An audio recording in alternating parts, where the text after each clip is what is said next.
My early years consisted of I was heavily in my teenage years. I was heavily into satanic music.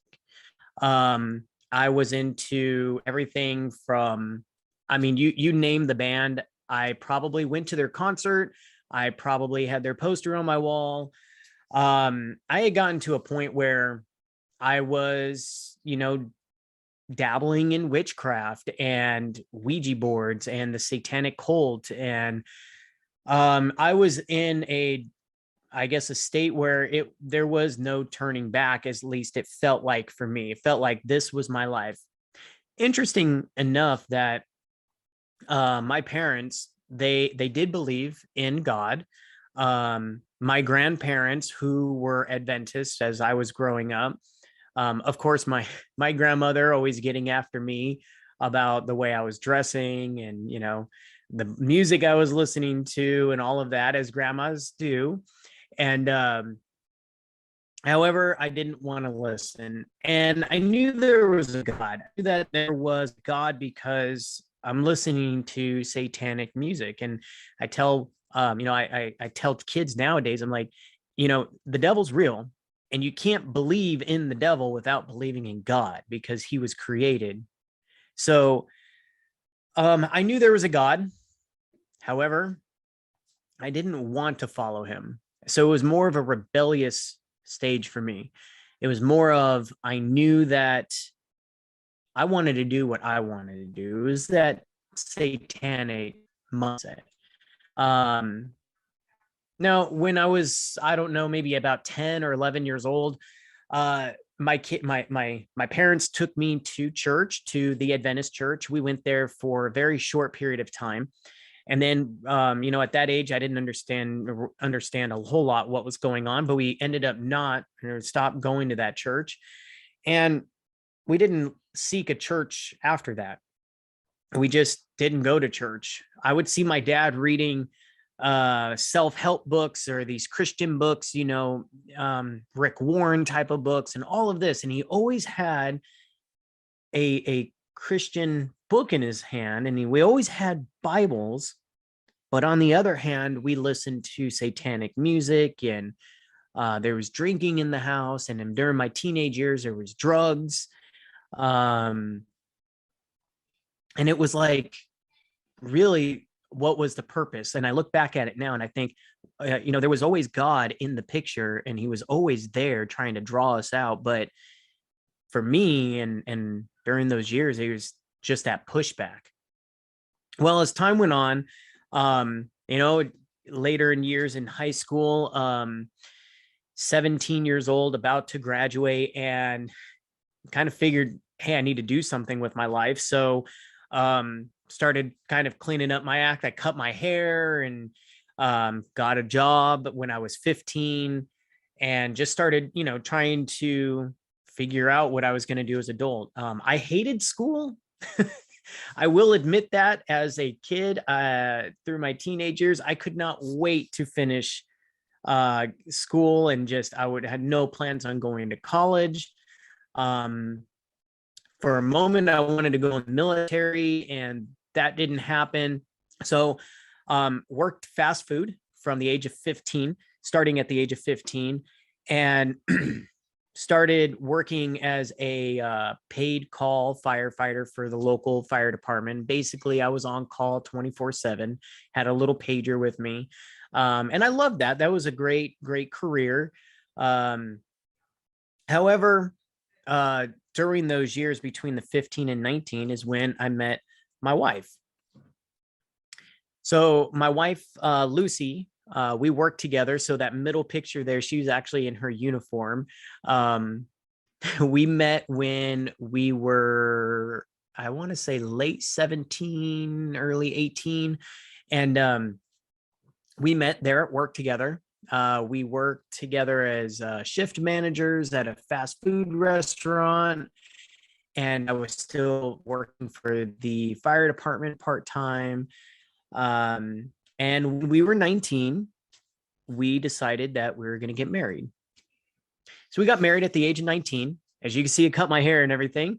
And we had only dated for about 6 to 8 months, and we just knew that this is something we wanted to do.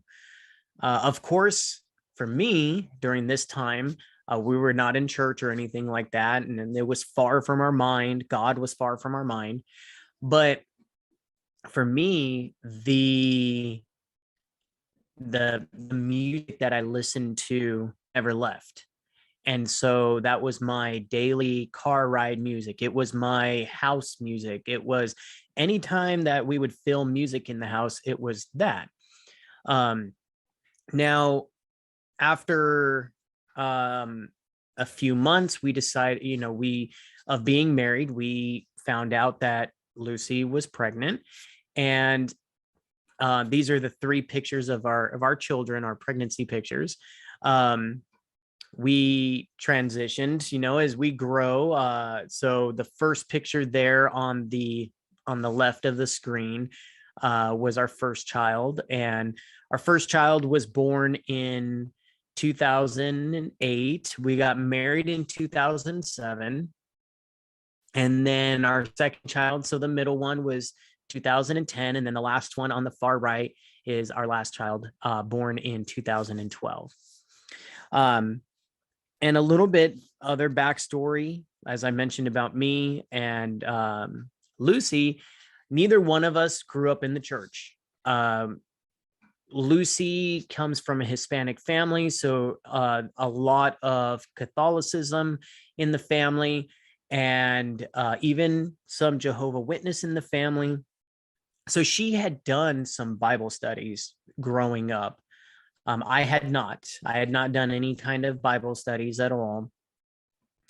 So moving from 2007, when we got married, and our first child in 2008, into 2010, after our, during those like 2008, 2011 period, my grandparents started taking the kids to church. And during that time, it was interesting because we decided, well, this is a great opportunity. Like, we've got two kids and we're home all the time. And I was working different jobs here and there. And Lucy was working for a private practice, and we were comfortable. And well, we decided that, hey, well, we can use this opportunity. Kids are staying with grandparents. We can go out with our friends to the clubs. We can go, have fun. We're adults. We can do this. So we started doing that. There's a couple pictures. I had to scrounge for these pictures because I had no idea that these actually existed. But so this is probably the only picture I could find. Anyways, we would send the kids Friday night to grandma and grandpa's, and we would go out with friends and family on a nightly basis, a weekly basis, and we would be out. What we thought we were having fun. The downside to this is, for me, I've always had a lack of temperance. So whenever we would go out, Lucy was never a big drinker, but I was. And there's always been this like thought, and I knew that alcoholism ran in the family, in my side of the family.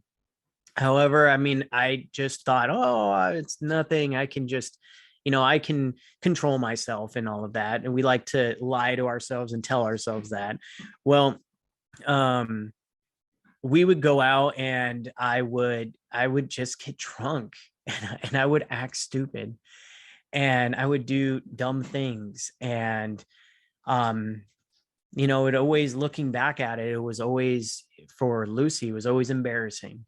And this went on for years, until, and the thing that even Saturday mornings, we looked at it this way. Well, our kids are staying with grandma and grandpa, and, we can recover from our night out on the town and our kids are fine with their grandparents. They go to church, they're taking them to church, and we're doing what we want to do. So I started drinking very heavy. I never drank at home, but I would drink when we went out or whenever there was birthday parties, family get-togethers. Man, I was always the one to be like, let's party, and always the first one drunk, and always trying to convince everybody else to drink and have a good time. Well, the kids were going to church, and after a while, Lucy was like, I don't want to do this anymore. And it got to a point where I said, well, fine, if you don't want to do it, I'm going to go out with my friends. And I did. I went out with my friends, and I left my wife at home with my kids, and I would come back at 2 or 3 o'clock in the morning, and sleep the next morning all through the morning, and wake up, and after a while, my wife and kids, they weren't there. And I was always like, man, where, my wife started going to church because you see, my kids, they were participating in church, and they were learning, and they were growing, and it was a blessing for them. Well, my wife wanted to be a part of that. So she said, I don't want to do this anymore. I want to be there on to see the kids and what they're doing in that. So, I was okay with it for a while. I said, well, fine, you go, and I'm just going to go do my thing. And, it is what it is. I was working a job where I was off on Saturday and Sundays. So I just looked at it as, well, fine, spend some time on Saturday, and then Sunday, is our day. And then I'll go back to work for the week. Well, then Lucy came to me and she said, Lucy's my wife's name. Lucy came to me and she said, I'd like for you to come with me, with your family, come here to church with us. And I was like, oh no, I don't want to do this. I said, no, that means I can't go out with my friends to the bar. I can't do this. And then I would make up excuses. Oh, I've got yard work I got to do, or I've got to fix something on the house or on the car. I would make up excuses. And that only lasted so long until all of my chores were done. And so I ended up going, and I was like, I'll just, I chucked it up. It was a couple of hours, make my wife happy, and, be there for the kids and that. And early part in our marriage, kind of give you a kind of a look into my mindset. It was all about me. Remember, that was my teenage years of the devil doing training on me. It was all about me. And so even when we had our first daughter, what happened was I was big in video gaming also, and I would was with my friends. I remember I was 21, I want to say 21, late 20s, early 21. And we were standing outside of the game store at midnight, waiting on this new release to come out. And then I go home with a big case of we had gone to Costco and gotten a big case of energy drinks, and stayed up all night on this video game until we had to beat this video game the first night. And of course, this was during the beginning phases of online live gaming. And I went through half of that case. I want to say, I forget what they were, like 30 cans in a case or something like that. And I had to go through like 10 or 15. I remember half of it. And after a while, Lucy was like, I don't like this. You should be coming to bed. It's not healthy for you. So I convinced her, well, I'll bring the video game into the room, and, you and our daughter can sleep. I'll keep it low, and I won't talk on the headset. And I tried everything for it to be the way I wanted it to be. And so that was kind of the mindset. It was all about me. And I kept pushing my daughter and my son and my wife to the side because I wanted to do what I wanted to do, or it was more of, I'm going to do this and I want you guys to tag along, or you're there for my convenience. So started going to church for the wrong reasons at first. Started going, and after a while, my wife came and said, well, I'd like to do Bible studies. And I said, sure, you can do Bible studies, do whatever you want to do. She said, well, the pastor is going to come to our house. Okay, sure. And she was like, but I want you to do them with me. Well, I don't know about that. I guess, for me, I was like, I'll entertain it. Yeah. Okay. We'll do Bible studies. How long is it going to take? Do I really want to do it? No, but I'm going to do it for you and all of that. Typical, typical selfish, self-centered thinking. So the pastor came over. He's very, very nice pastor, and he sat down and we started going through these studies of the baptism studies that we do. Started going through these studies, and one thing that probably out of all, I mentioned earlier that I never liked school. So, but the one subject that always intrigued me was history. It was always history. I struggled in everything because I always pushed it off, but history intrigued me. And one of in probably sixth grade, when I started learning about Egyptian history, that was probably for a long time my favorite era to study. And so we started learning history in these studies. Then it caught my attention. And I said, oh, well, I remember this, and I'm listening to these studies, going through these studies with the pastor. And I remember asking him questions like, how do you know that what you're telling me in this book, the Bible, how do you know it's true? How can you prove to me that this is true? How can you prove to me that the things written in this book of Daniel you're trying to get me to study, how can you prove that this wasn't written later by someone else making up this story after the events have happened? And so I started testing these waters, started testing the pastor. And, he did a very, very good job of answering those questions.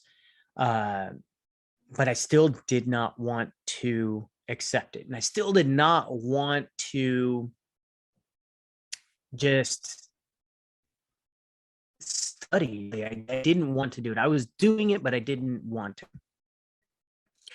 So we get towards the end of the studies, and I, in my heart, I was like, yes, okay, I know.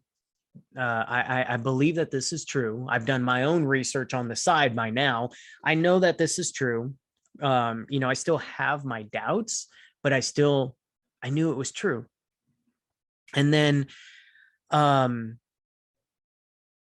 the end, we start talking about baptism. And I was like, I don't know if I'm ready for this.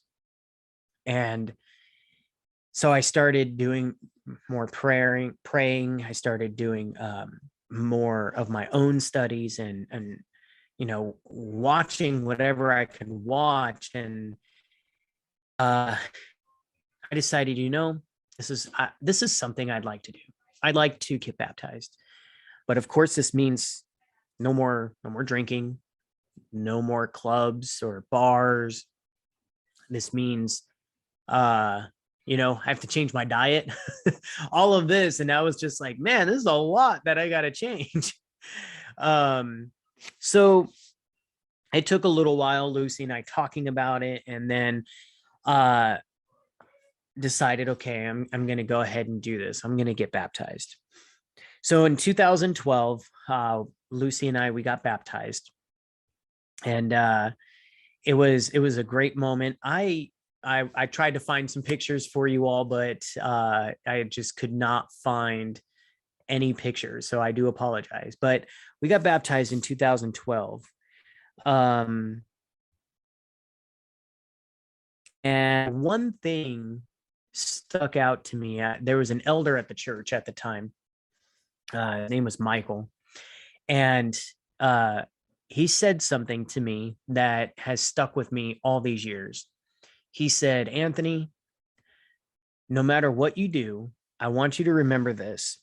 He said, the devil is you're going to take 2 steps forward. He said, in your walk with the Lord, you're going to take 2 steps forward.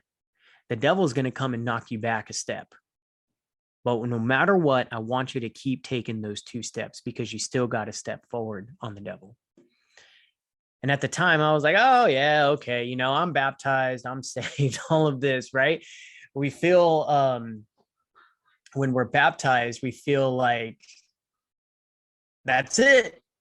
I did my studies. I'm good now. I got baptized. So at the time I'm like, oh, okay, yeah. All right. So,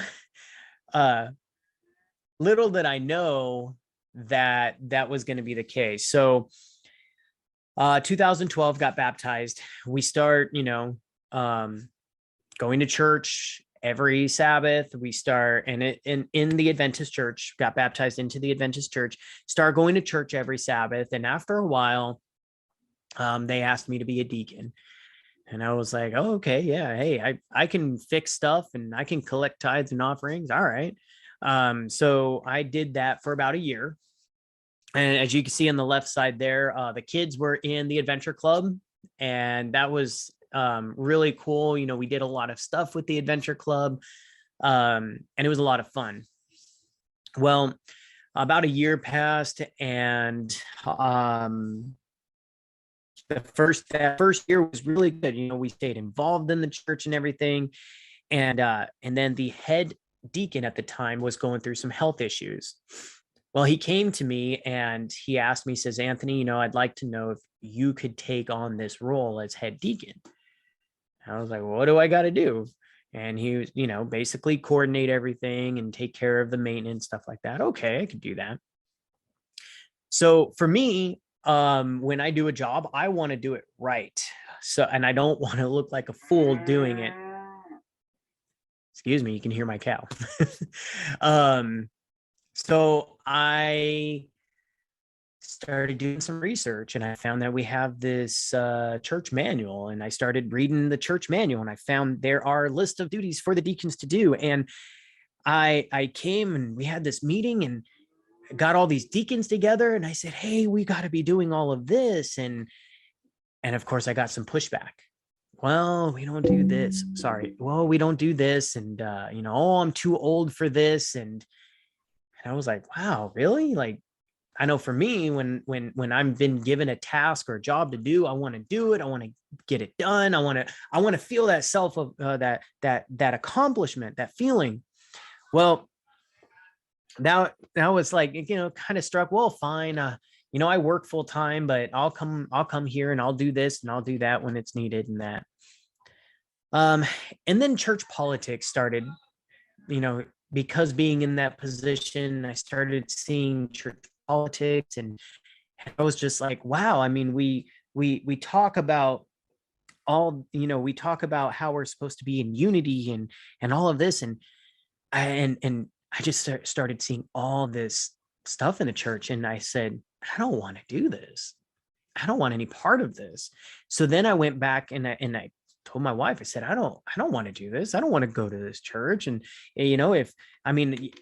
I believe what we're reading in the Bible and the studies is true, but I don't want to be a part of this. So then I did some traveling for work in 2013 into 2014. And then I held a job. And during this time, we were living in Southern California this whole time. Sorry. I was actually born in a small town, or not. I was raised in a small town in California, Barstow, kind of in the middle of the desert, 2.5 hours south of Las Vegas. My wife originally from the Oxnard, the Oxnard area, so close to the beach. And so we started in 2013. I'm working a job there just outside of Barstow, and it was a good job. The Lord had provided. And I told her, I said, I've been here for 1.5 years. And for me, mid-20s, I felt like I needed something more. And she said, well, you've gone to school at this point. I had gone to school for welding. I went to Texas to go do welding, and I've got this under my background. Why don't we move to Oxnard, or that area by where I grew up? So we tried, and it wasn't going to work out. And so I kept telling her that I just have this, like, I don't know, I'm just not happy here anymore. I'm not happy at the church because I don't want to deal with these politics. I'm not really that content with my job, even though it paid well and that. So we saw an opportunity to move to Las Vegas, and that's where Lucy's family, most of her family is. And so we decided that we're going to move to Las Vegas. And I was contemplating on going back to the fire department, and well, we moved, and as a young couple, and with 3 kids at this point, our 3rd child was born shortly after our baptism in 2012. And so here we are in 2014, we moved to Las Vegas, and we're baptized. So we're not club scene anymore. We were never into casinos. I think when we turned 21, we went to the casino one time to try gambling. And I said, why am I throwing away my money that I just spent 2 weeks earning? So we were never into casinos and gambling and that. We had gone with her family, we had gone to nightclubs in Vegas and stuff like that. But at this point, we're moving to Las Vegas, and now we are Christian, and we don't do that stuff anymore. And so, of course, everybody's like, wow, you're moving to Vegas? Why? Oh, well, we needed something different. It was time to do something different. So we moved, and we had some struggles in the beginning. And it was interesting because we moved there as Adventists, and where we moved, we were only half a mile from a good size Adventist church. And so, my wife and I were like, hey, this is perfect. We the first Sabbath that we were there, we ended up going to the church. And this is for anybody watching that does ministry in churches and that. This is I got a good taste of sometimes how churches, not just in Adventist churches, but how churches treat visitors. We go to the church, we didn't go to Sabbath school, we went for the service, and then we stayed for potluck because they invite visitors to potluck. And it was funny because, well, not funny, but we sat there, and here we are with our 3 children. We're sitting there at potluck after church service as usual, and nobody said a word to us besides the greeter. Of course, the greeter welcomed us, and we told him, we just moved here, we're looking for a home church. And he was like, hey, you found it. But after that, nobody spoke to us. We're sitting at lunch at potluck, and we're having potluck, and somebody comes up and starts speaking Spanish to Lucy. Now, I don't speak Spanish. We've been married, we're going on 15 years now, and I still have not learned it. But we're sitting there, and the gentleman is speaking to Lucy, and he walks away. He says, happy Sabbath to me, and he walks away. And I looked at her and I said, what did he say? And she was like, oh, he was just, telling us happy Sabbath, asked us if we're visiting. And I was like, oh, that's nice. He goes to church here? And she goes, no, he's a visitor too. I was like, what? So we left that day, and I said, well, I don't think we're going to go to that church. So then we tried another church there in Vegas. This one was even a larger church. They had a church school. We thought, wow, this is going to be amazing. And my wife said, yeah, actually, the pianist from our church there in California says that she has a family member who goes there. Okay, so we went. Everybody greeted us. We felt so welcomed. We had potluck after, and we sat with one of the associate pastors, and she told us, we told her, we told her our experience at the other church. And her comment to me was, yeah, they are the conservative church in this area, and we are the liberal church. And I was like, now granted, we're only 2.5 years of being Adventists, right? We're not studied in spirit of prophecy. We're still doing our own Bible studies. So for me at this time, I look back and I was like, wow, we're still babies in the church when this happened. And I remember thinking to myself, how can that be? Like, so we go back home, and I just felt like, wow, maybe we should just not go to an Adventist church. And so we did some research and we found other churches that keep the Sabbath. And I was like, well, let's just do that. I mean, I'm sold, we obviously we know the Sabbath and we follow the 10 Commandments, and these other churches do. Let's try another church. However, there was none there in Vegas. So I said, well, let's just stay home then, because I'm tired of the church politics. I don't want to deal with, we're not felt welcomed in this other church, and this other church is kind of just everywhere. And I said, you know what, we'll just stay home and we'll do home church. Well, that lasted 3 weeks. It did not last long at all. And Lucy said, okay, this is what we're going to do. We're going to go back to that church that's only half a mile down the road. The one that we did not get welcome to warmly. We're going to go there, but we're going to go for Sabbath school. I was like, okay, we'll try it, So we go. And all of us, we all went to the cradle roll class. And then, the teacher was like, oh, your son and your daughter should go over here. Well, at the time, Gabriel was in cradle roll, and our son was in cradle roll, and our oldest daughter was in primary. Primary. And so I'm holding our youngest. She's sleeping. Every time we showed up for Sabbath school, she was sleeping.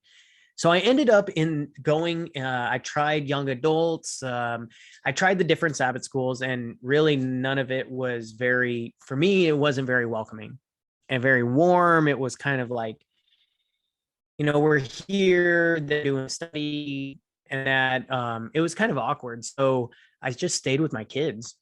And so I held our youngest daughter while going to the primary class with our oldest daughter. And I always sat all the way in the back.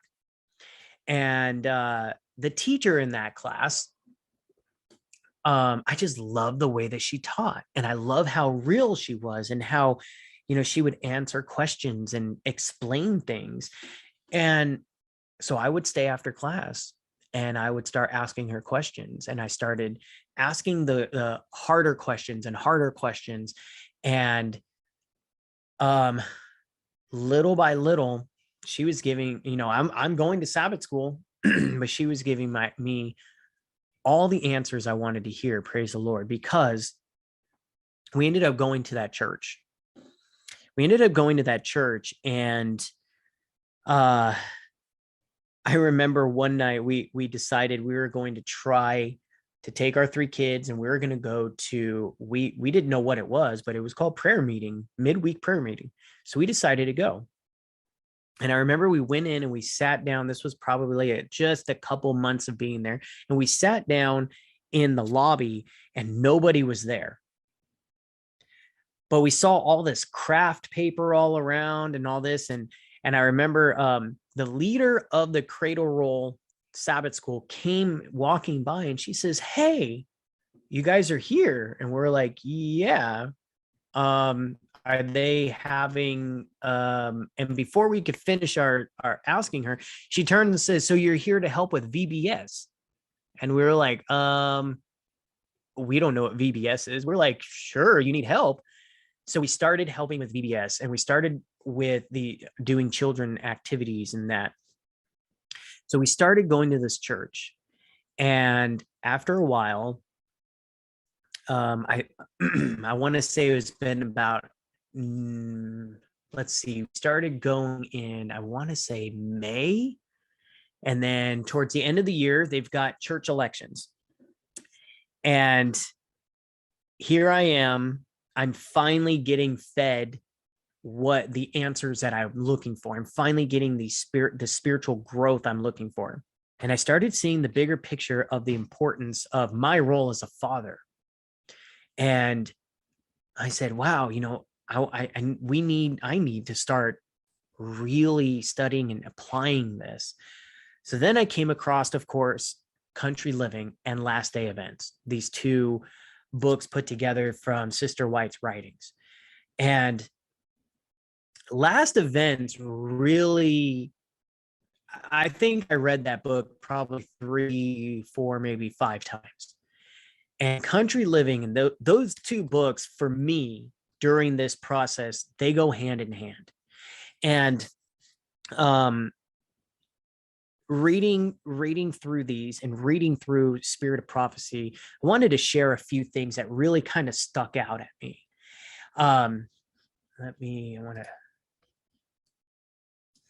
So I wanted to put these together. The first two come from Country Living. She says that I could not sleep past 2:00 this morning. During the night season, I was in council. I was pleading with some families to avail themselves to God's appointed means to get away from the cities to save their children. Some were loitering, making no determined efforts. In harmony with the light given to me, I'm urging people to come out of the great centers of population. Our cities are increasing in wickedness, and it is becoming more and more evident that those who remain in them unnecessarily to do so at the peril of their soul's salvation. And I'm reading these and I'm thinking, wow, this is like, she's urging us to really do this. Here among the scenes of nature, Christian character is more easily formed than amid the wickedness of city life. And these started jumping out at me. So, we have this, when we were doing the study of the sanctuary, we go through the Bible and we have this, this thing, we're reading through the Bible and we'll say, oh, that's sanctuary language. That's sanctuary thinking. Right. And so every time I would read or hear something and it talks about character, it talks about, the building of the character and stuff like that. And these were all jumping out at us as we're reading. Here she says, get out of the cities as soon as possible and purchase a little piece of land where you have a garden, where your children can watch the flowers growing and learn from them lessons of simplicity and purity. Send the children to schools located in the city where every phase of temptation is waiting to attract and demoralize them. And the work of character building is tenfold harder for both parents and children. So these really resonated to us during this time. And we started with our friends. We started actually during this time, my grandparents who were in California were actually very close to moving to Las Vegas with us. And during this time, the study and that our friends, we started looking, we said, let's do this together. Let's move out to the country together. So our search started in Arizona. Now we started with the thought process of, I have a great job. The kids are willing to go back to homeschool. They want it because they're doing all this study with us.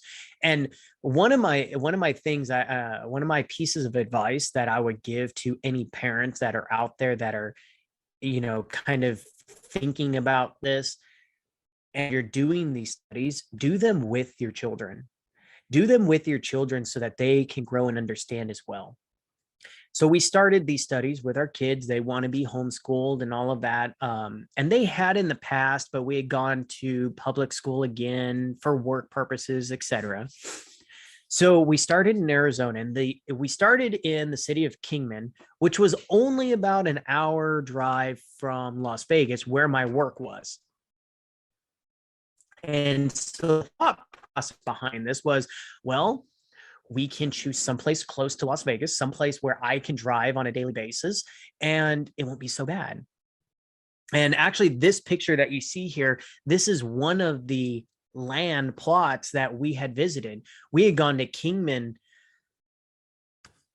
I want to say 4 or 5 times. We ended up, I think, in those mountains that you see in the picture there. We ended up in those mountains looking at property, and we were just all over looking around the Kingman area.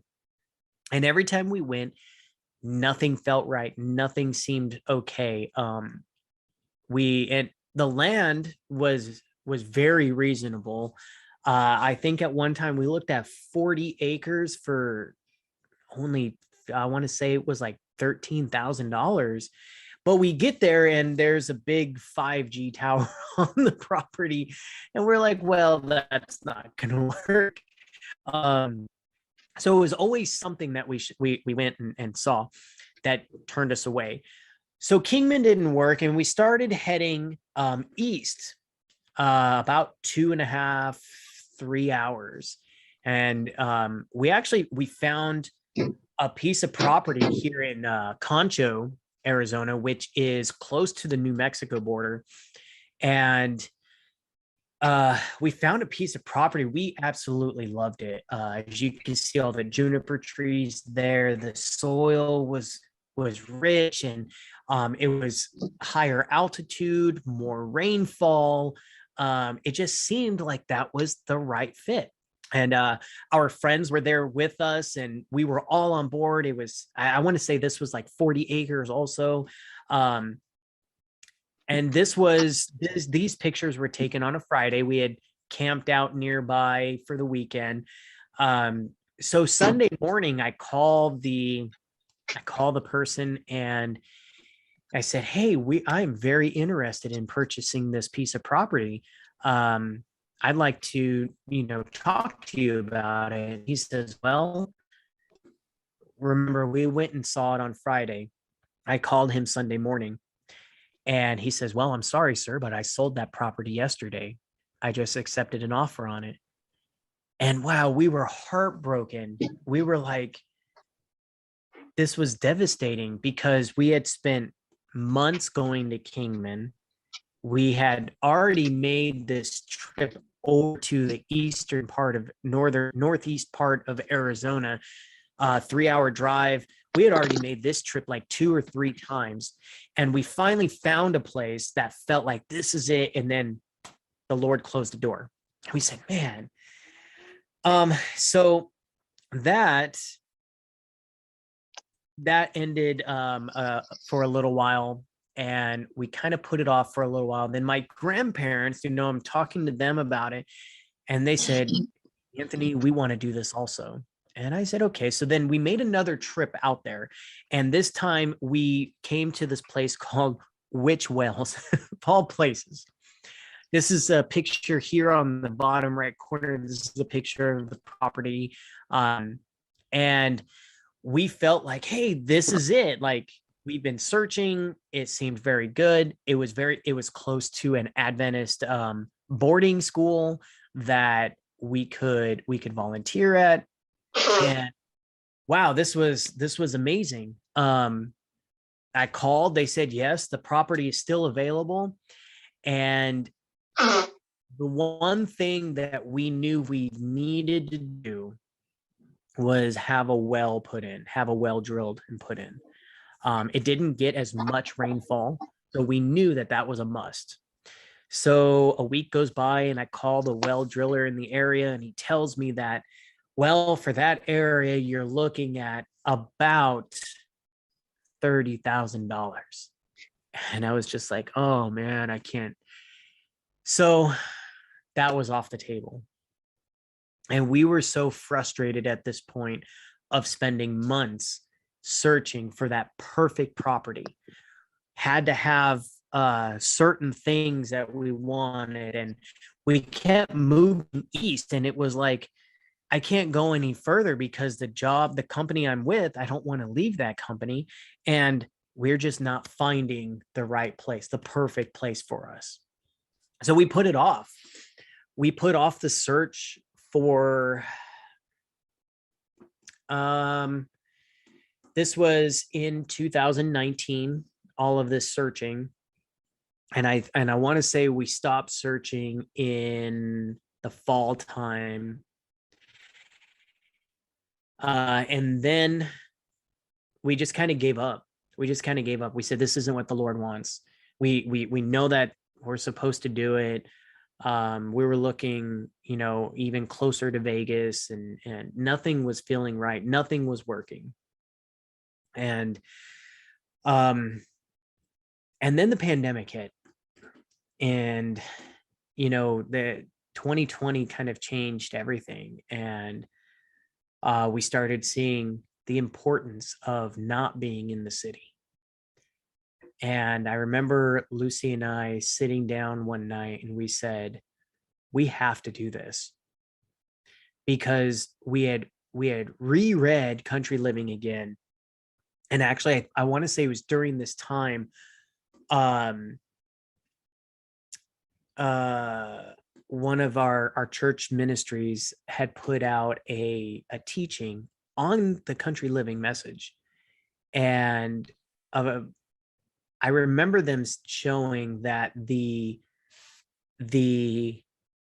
3 times that Sister White mentions about getting out of the cities in Country Living, they showed the dates in order, and how she says, the time is coming, we need to leave the cities.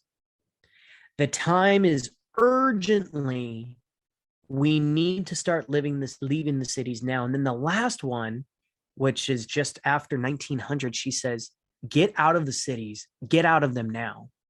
And I remember sharing this with my wife, and I said, we were never meant to be here. We need to do this. And she agreed. And I said, okay, we're going to take this. We're going to fast, and we're going to pray, and we're going to give this over to his hands. And so we said, Lord, where do you want us to go? And I remember us sitting down first and looking at the map of the US.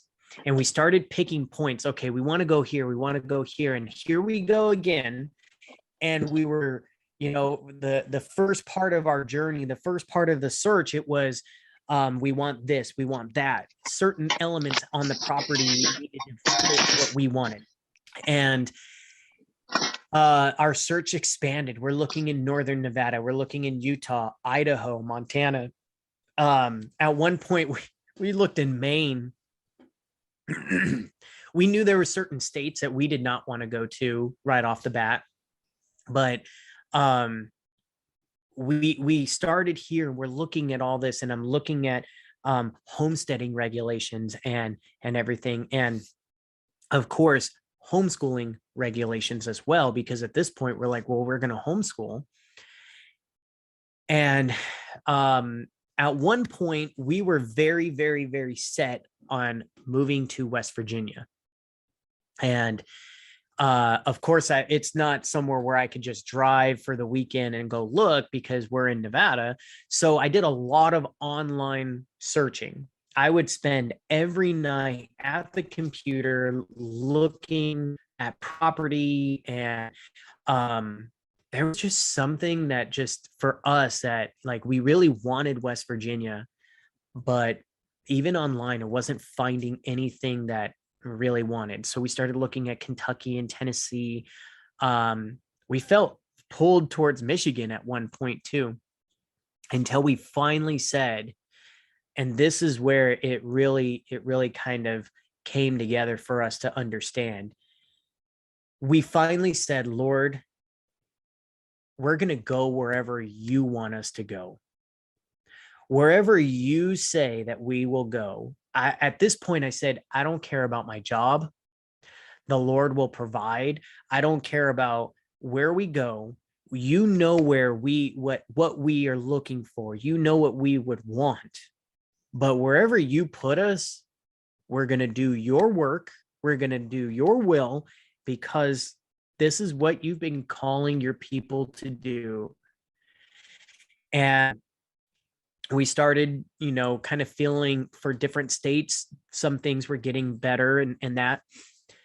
And even at that point, we started feeling kind of that waiting, that anticipation, like we're waiting to see the door open, and we weren't seeing it. And finally, I was doing a study, and it was a study about taking a step out in faith. And I had done a study about, of course, Peter going out to Jesus on the water, David and Goliath, and all of these stories, Elijah facing the 400 prophets, and how God worked miracles when they took that step out in faith.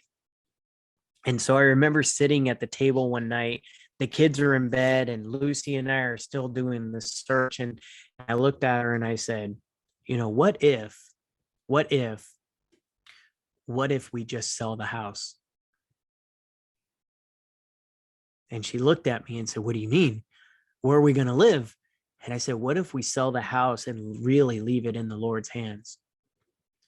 And she was like, I don't know, where are we going to live? And I said, well, we have a travel trailer. What are we going to do with our stuff? We'll put it in storage.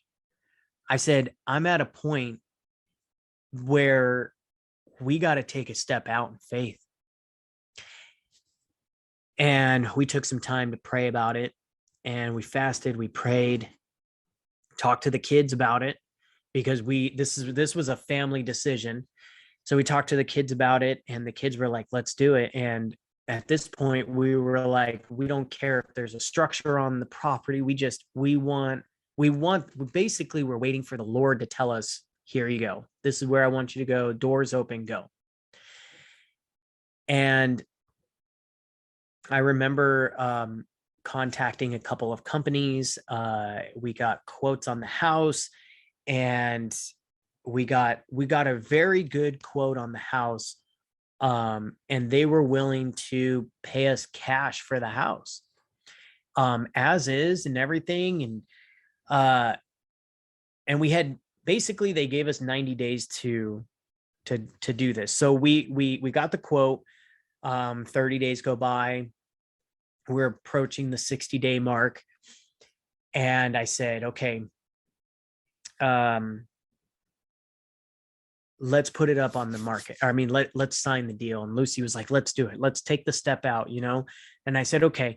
So we signed the papers. The same week we signed the papers, I start hearing about Missouri, of all places. Start hearing about Missouri and the Ozarks. And then it dawned on me. I said, I've been watching all these homesteaders that are in what they call the Ozarks in Arkansas and southern Missouri. And so Lucy and I kind of just went online, and we started looking at properties there, and we're looking at the pictures, and it's beautiful.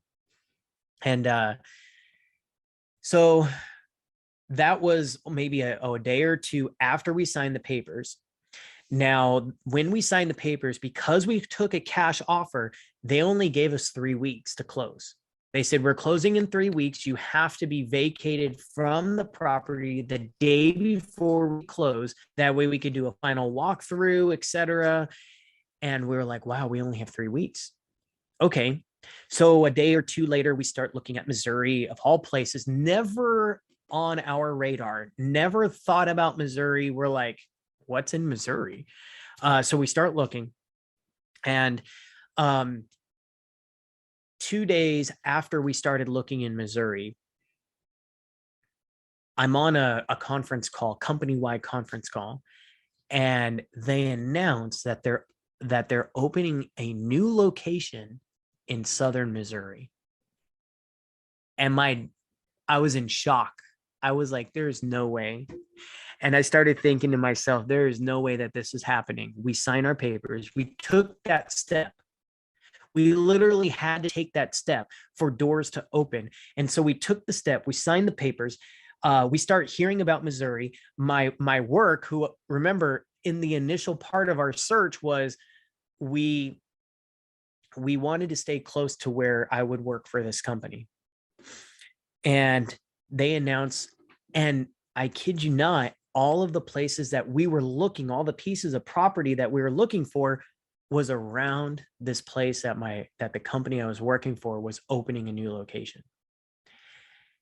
And I immediately called Lucy after the meeting, and she was like, you need to call, the manager over there. So I did. And him and I had a great conversation. I'm in my office and I'm having this hour-long conversation. And he says, hey, when you come out, let's meet. Okay. I call Lucy and I'm like, let's buy plane tickets. I need to go out there. And she was like, okay. Now, mind you, my grandparents are on this journey now too. And so I call them and my grandmother's like, I'm going to go with you. Okay. So we buy tickets, and I contacted a realtor, and it was kind of a grassroots realty company. And she, knew the area very well, had been living there for her whole life. And I've got a list of 8 properties to go see. And I remember we were flying out on a Thursday morning and we were flying back home on Sunday. So we literally only had no time on Thursday. By the time we got there, we had Friday until sundown, and then Sunday to go and view properties because we were leaving Monday morning. So we're sitting at the airport in Las Vegas Thursday morning, and I got a notification on my phone that one of those properties is sold. And I was like, oh, okay, it wasn't a big deal, that one property. We get on the plane, and we have a layover in Dallas, Texas. I get on my phone, and 2 more of the properties had sold. And I'm like, okay, well, hey, we've got 5 more to look at. And I remember flying into, when we landed in here in Missouri, I remember I got the notification that all but I think it was all but 2 of the properties had sold. And I'm thinking to myself, you've got to be kidding me. I looked at my grandmother and I said, you're not going to believe this. And she was like, well, what other properties do we have to look at? And I'm like, I have no other properties, because going there, our filter for searching for property was we wanted at least 20 acres. We wanted 30 or 40, but at least 20 acres. We wanted a natural source of water on the property, or something, that we were fine to get a drill, but we wanted some type of natural source of water, because we found out that, water source in Missouri was just abundant. And we said, okay, well, we want that. Of course, we want greenery and that. And we were hoping, but it wasn't necessary. We were hoping that there would be a house, at least in decent order, we could repair, but some type of structure to move into.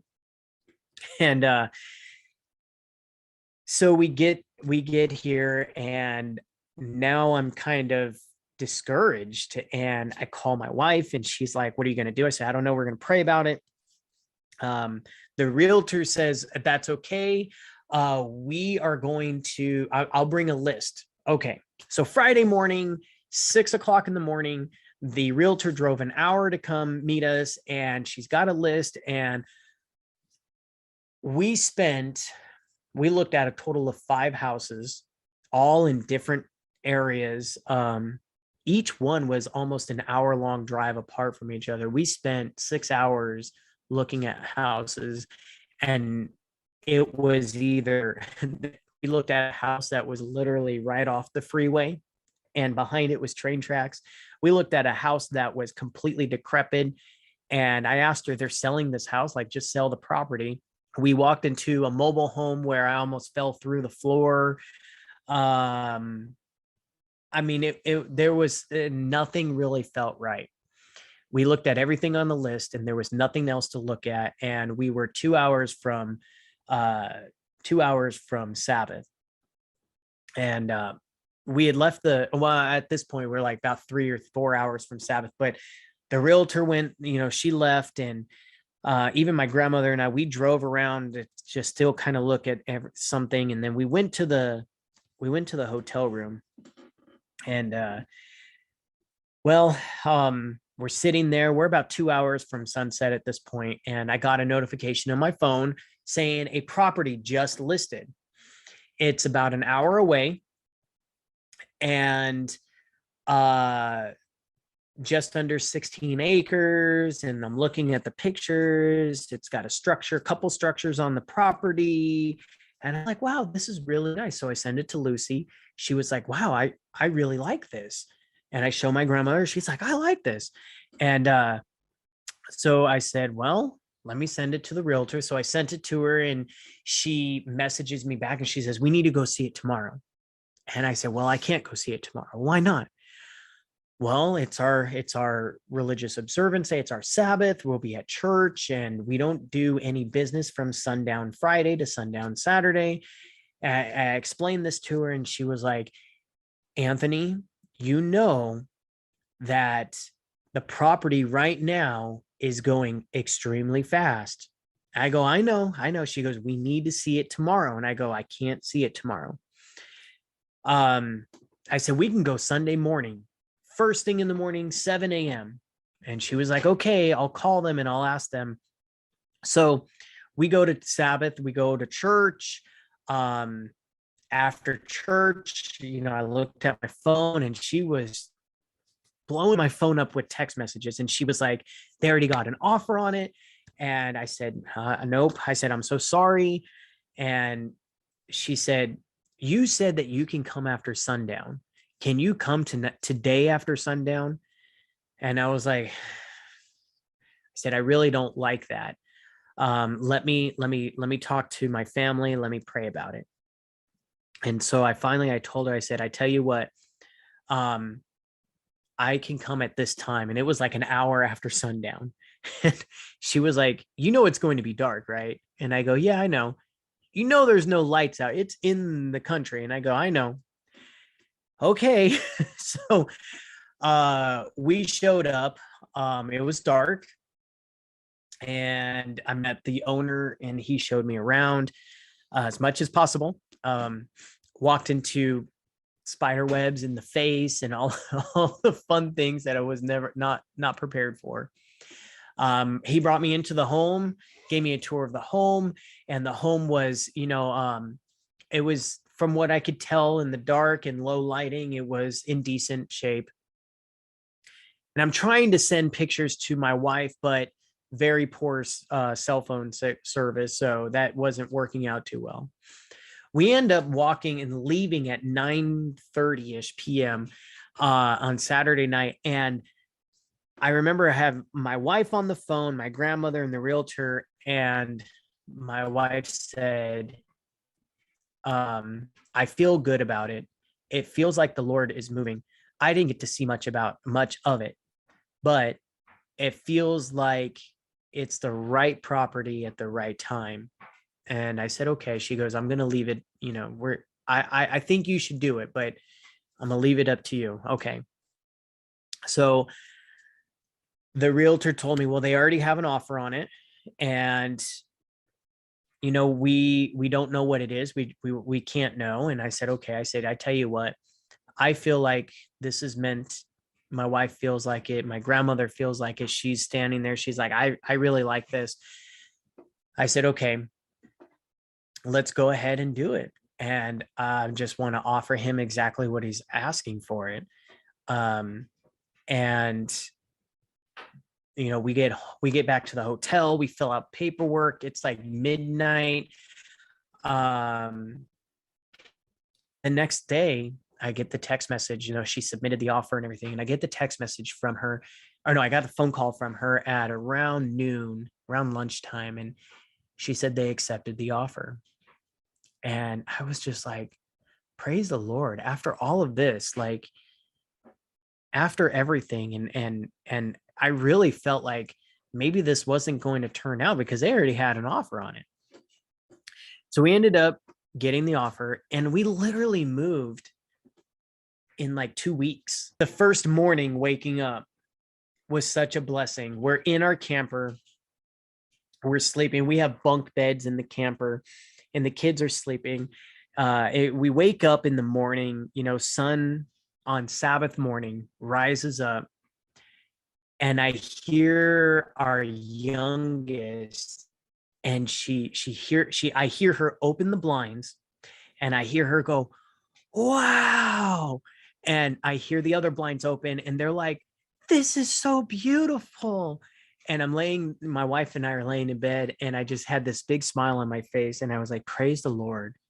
Praise the Lord. I mean, so to hear that after the trip we just had, we drove straight through 3 days, the trip we just had, the experience that we had the night prior, and looking back at everything, to hear that morning was such a blessing.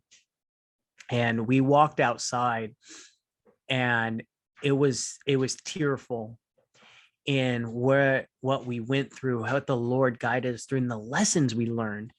The lessons we learned about not putting our trust in him.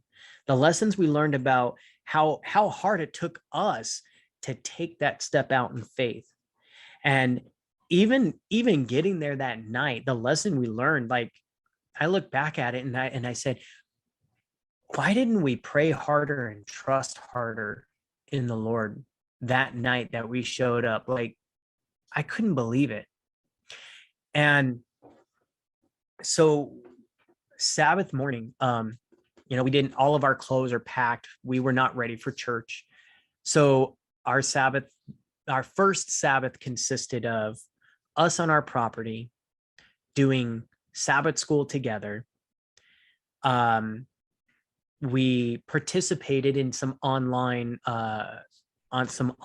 worship from our previous church. We had a picnic on our property, and then we had an afternoon walk, and it was amazing. It really was. It was amazing. And the lessons we learned coming through this, as I mentioned, trusting in God.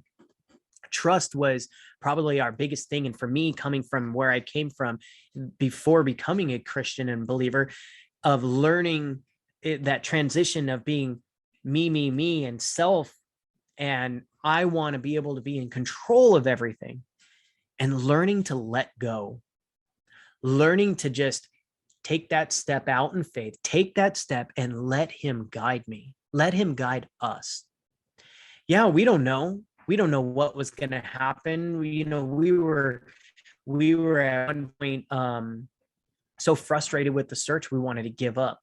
We were further in the search, I had just paid hundreds of dollars to fly to Missouri to go look at property, and we have nothing to look at. We had so many elements that the devil was pushing back on us, and we knew that this was something and that needed to happen. And so, taking that step out in faith, and everything happened so quickly. To be aware of new videos like this one, be sure to subscribe to the Preparing for the Time of Trouble channel. For more free videos and downloadable audio podcasts, as well as handouts, go to www.preparingforthetimeoftrouble.com. Topic categories include recordings of live seminar presentations, country living, sustainable gardening, homestead remedies, how to be self-sufficient when the grid goes down, wild edible and medicinal plants, hydrotherapy, and end-time Bible prophecies. To take advantage of these free resources, go to preparingforthetimeoftrouble.com.